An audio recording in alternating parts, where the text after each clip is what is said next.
안녕하십니까. 권성동입니다. 오는 14일 후보 등록을 거쳐 다음 주 월요일에는 신임 원내대표가 선출될 예정입니다. 언론인 여러분들과 당원 동지 그리고 국민 여러분께 개헌부터 대선 과정까지 저희 소회를 말씀드릴 필요가 있다는 생각에 마지막 기자 간담회 자리를 마련했습니다.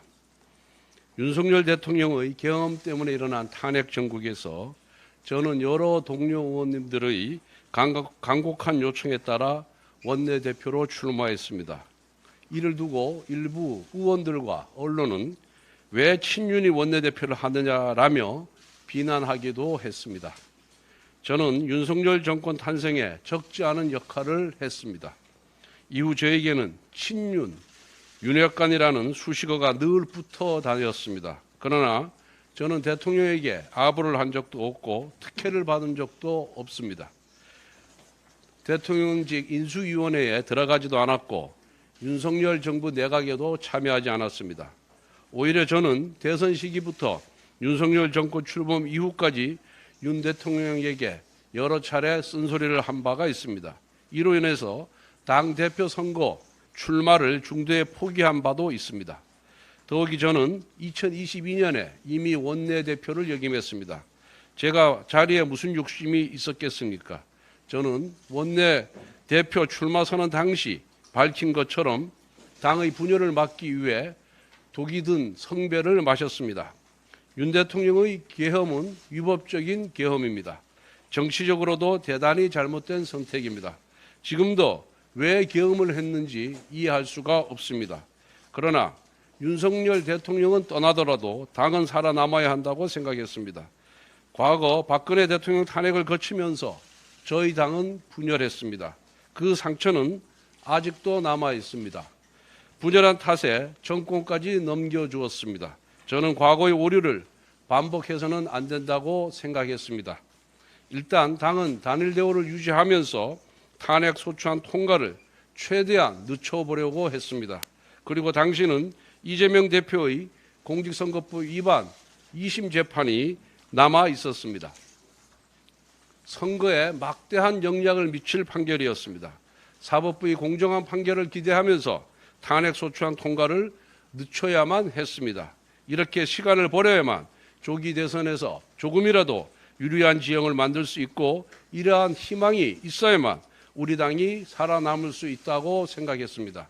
저는 이런 선택에 따른 비판이 두렵지 않았습니다. 이미 독이 든 성배를 마시기로 한 마당에 선거에 도움이 된다면 그 어떠한 비난도 감수하고자 했습니다. 12월 7일 첫 번째 탄핵안이 부결된 이후 저는 한동훈 대표를 찾아가 김영윤 장관 수사 결과를 보고 탄핵 여부를 결정하자 당론을 일주일 만에 바꾸면 당내 분열이 우려된다고 간곡하게 설득하기도 했습니다. 그러나 12월 14일 대통령 탄핵 소추안은 국회에서 통과되었습니다. 그 여파로 한동훈 대표 측 최고위원들마저 모두 자진 사퇴했습니다. 결국 지도부가 붕괴되면서 한동훈 대표마저 사퇴한 것입니다. 이후 당 지도부는 백석 남짓한 의석을 지키면서 민주당의 입법 폭출을 막아내고 조기 대선을 대비해야 했습니다. 대통령 탄핵과 관련된 재판에서 공수처와 헌법재판소의 절차적 문제를 지적하면서도 다른 한편으로는 우리 당이 아스팔트의 민심으로 끌려가지 않아야 했습니다. 당내에서 탄핵에 대한 찬반을 놓고 격렬하게 대립하는 와중에도 어떻게든 양쪽을 조율하고 다가올 대선에서 단일 대우를 꾸리기 위해 최선을 다했습니다. 그 과정에서 한쪽에서는 배신자라는 소리를 들었고 다른 한쪽에서는 구태라고 손가락질을 받았지만 묵묵히 감내하며 당의 중심을 잡아야 했습니다. 또한 헌법재판소에도 적법 절차 준수를 강하게 요구한 결과 무고한 장관들에 대한 기각 판결을 받아낼 수 있었습니다. 이것은 민주당의 연쇄 탄핵이 결국 국정마비가 목적이었음을 입증한 것입니다.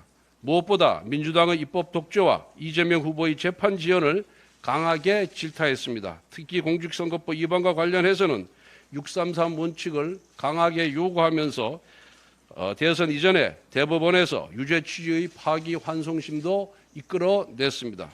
저는 원내대표 재임 기간 내내 민주당과 강하게 맞서 싸우면서도 국민의힘 내부로부터 부당한 비난을 받았습니다. 그러나 하나하나 대응하지는 않았습니다. 당내 갈등이 부각될수록 선거에 악영향을 주기 때문입니다. 또한 민주당의 위헌, 유법적인 악법을 막아야 했기 때문에 최대한 당 의원들을 다독이면서 참고 또 참아왔습니다. 민주당은 하자투성이인 후보를 내세우고도 일치단결하여 대권을 쟁취했습니다. 지난 총선에서 비명행사 당한 민주당의 정치인까지 자기 정당 후보를 위해서 뛰었습니다. 반면 우리는 훨씬 훌륭한 김문수 후보를 내세우고도 분열과 반목을 하다가 패배했습니다. 평소 정치적 이견이 있다 하더라도 선거라는 대회전 앞에서는 단일 대우를 만들어야 했습니다. 이것이 당을 함께하는 동지의 의무입니다. 우리는 윤석열 정부의 실패와 탄핵 그리고 지난 대선에서의 패배를 반면교사라 삼아 성찰과 혁신을 시작해야 합니다. 무엇보다 성찰과 혁신이라는 가치가 당권 투쟁으로 오염되지 않기를 바랍니다. 가업을 이어받을 때 자산과 부채는 함께 승계됩니다. 정당도 마찬가지입니다.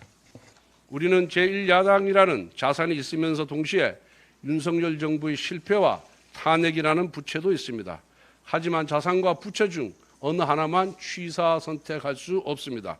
당의 일부가 자산만 취하면서 다른 일부에게 부채만 떠넘기려는 행태는 가능하지도 않고 옳지도 않습니다. 이것은 기회주의면서 동시에 분파주의입니다. 우리는 이와 같은 행태를 극복해야 합니다. 이제 누구 탓을 하며 분열하지 맙시다. 같은 당의 동지를 절멸의 대상으로 보지는 맙시다. 과거 우리는 친이 친박의 갈등으로 많은 상처를 입었습니다.